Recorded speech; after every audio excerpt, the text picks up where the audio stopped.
మా ఊరి పొలంలో చూడండి ఎంత బాగుందో.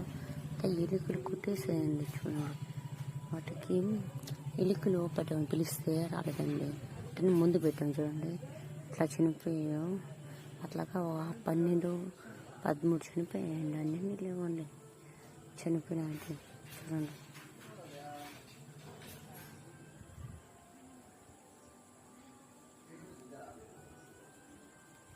ఎంత పచ్చగా ఎంత బాగున్నది చూడండి. ఇక్కడ ఒకటి చనిపోయింది చూడండి. తేలికలండి, అంతంతలా వెలుగులు కాదండి ఉండేది నెల మీద. చనిపోయానన్నీ రైతుకి మిగిలేదు. అన్నీ తినగా అప్పుడు మిగులుతాయండి. అదే రైతు అమ్ముకుంటాం. ఇటుకు సరైన ధర ఉండదని చూడండి. ఇక్కడ ఒక ఇటుకని చూడండి.